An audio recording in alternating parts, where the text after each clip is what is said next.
and welcome back. Now this is of course semi-final weekend. This is the F2 semi-final of first place versus fourth place. This is Diamond Creek 1 versus Mill Park at the beautiful Coventry Oval in Diamond Creek. Now I'm Chukka Wilson, I'm joined by Damien, Hayden, Haydos, and it's time to look at the team selections. So we've got the Diamond Creek 11 here. Let's just go through them and we can talk about what we expect of them, how their season has gone, strengths and weaknesses, what they're likely going to be doing today. So here we go. First we have the captain, Jeffrey Milner. Anything to say about him? Been fantastic all year with the bat, averaging 50 there, most likely going to be their award winner for the batting award there. He's taken it all before them, captain side really well, as most captains do when they take him to 10 wins from 11 losses there. He's just been fantastic for them, a club great, and just been fantastic for them. Then we've got Jay Watson. Jay Watson, under 16s player, who we actually saw in the seconds at the start of the season when he played against Riverside there. Has established himself a bit more in the thirds in terms of his role, that middle order role, and also bowling some overs there. He won't necessarily bowl a huge amount. We'll talk about the premier bowlers there on the side there. But yeah, he's an important all-rounder in this team. Ian Rutt. Another one of those batsmen there that they'll rely on to make the huge chunk of the score there. He's another one of those players been around the club for a long time there, thousands of runs for the club there. And he'll be an important one for Mill Park as well to get out. Now we've got the wicketkeeper, Josh Tassoni. Yeah, Josh is an interesting one there. Probably not his best season with the bat when you look at his numbers there, but he's just always one innings away from that 30 or 40 that turns a game there. His glove work's improving every season there, and that's one we'll keep an eye on when Diamond Creek do hit the field there. But he's just one of those type of guys there, while he doesn't seem like he's in form, he can just turn it around. He can suddenly look so much better. Then we've got Ryan Puto. Ryan Puto there, one of the guys who have done the apprenticeship there from the lower grades. Probably found his form more as a batsman, as an opening batsman there. When he was playing the low grades, he was sort of finding his way as an off spinner, but his batting's come a long way since then there, and now suddenly finds himself at the top of the order in the third 11 there. So he's going to be one we can keep an eye out for. Then we've got we've got Mitchell McDonald. Yeah, Mitch is one of those guys who have played a lot of second 11 cricket there, and even a few of those T20 games there for Diamond Creek there. He's going to be an important one there in that top order, probably going to be batting at number 3, you would have thought. He's one of those guys who can be very damaging. We saw him make, I think it was about 30 there earlier in the season there, in the second 11. So his best is very good, but he's one of those confidence type players where if it's up, he's up and about. If it's down, well, he could be in for a low score. Then there's Noah Merritt. Part of the famous family here, or developing famous family names there. We've got Josh in the second 11 there. We've got Justin doing damage there in the fifth 11. And of course Noah here in the third 11 there. He's another one of those types whose bowling's come a long way there. And his batting's also very handy as well. You can probably bat about number 7 there in his batting order there. So he's going to be an important one. It may not seem like that he's the biggest name considering his more experienced teammates there. But he's the type of guy who can just get a couple of wickets, make a few runs, suddenly he's played his part in this match. Nicholas Farron Price. Yeah, Nick's one of those emerging fast bowlers there who he's always just seems like he's very close to a big bag of wickets there. He's got teammates there who have actually gotten those big hauls there, but Nick's never far away there. He's one of those guys who is just starting to get towards that second 11 in terms of selection there. Of course, bowling's one of the big strengths of Diamond Creek there, right in those top 2 or 3 grades there. So he's had to buy his time, do a bit of an apprenticeship there in the third 11, but he's going to be an important one today. Hayden Poon. And Poon for so long, playing in those 5th and 6th 11s there. Came a long way since then. His batting's come a long way from the classic tail ender. He's now got a high score of 86, so he's one that's, even though he's going to be batting at 9 or 10, he's definitely holds his wicket with pride. And his bowling's just that nagging length there with a career best of 6 for 5 there. So he's going to be so important there. Probably more with the ball there, probably bowling first change, but could also be handy with the bat there towards the end. Then we got Nicholas Ireland. Yeah, Nick Ireland there, one of those tried and true players here in the third 11 there. Natural in-swing there with his action, very tall action there, and can certainly get through batsmen there. Probably one of those rare players in this grade who can swing the old ball there. Lacey from Lower Plains, probably the only other one that can do that. So he's going to be a very dangerous player, one Mill Park will need to keep an eye on. And the final player of the 11 is Lachlan Sewell. Yeah, Lockie Sewell did a fair bit of work in the second 11 there, but in the third 11 he's just one of those premier sort of players there. Hard-hitting batsman there, left-arm quick bowler there, always energetic in the field and has a very strong arm there. So he's a well all-rounded cricketer, got a bit of experience in that second 11 there, and I think we'll see him more in the second 11 next year, but he's qualified for the third, so no surprise he's in the side today.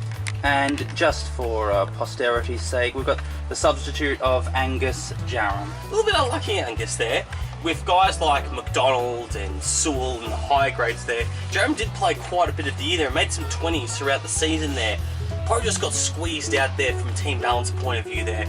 But if there happens to be injury to any of these players there, and they do happen to get over the line, Jerome will be an easy fit into that grand final side. Alright, though, that is the 11 for Diamond Creek, and we can't bring you the 11 for Mill Park because it wasn't registered online, and so we'll just have to bring you those players as they become known to us in real time. So stay tuned for that over the course of the coming period of this morning show. Until then, let's take a break.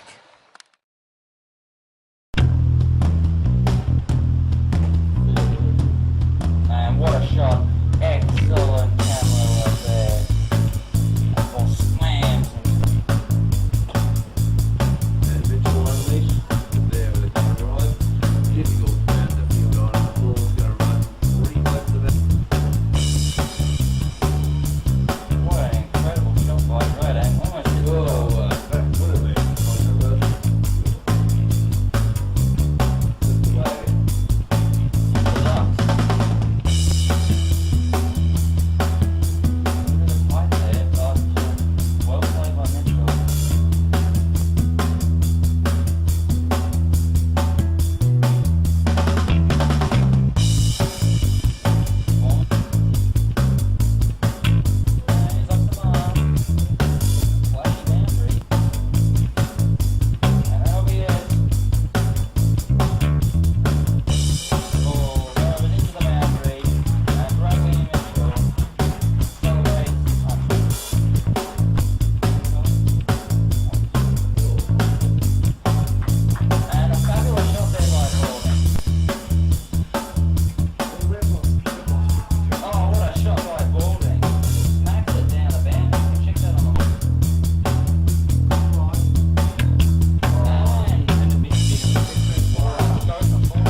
Mitchell was able to work it off the stumps all the way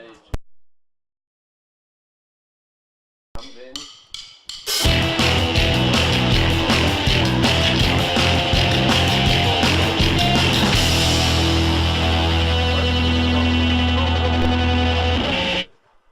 Short, and again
it off the pads.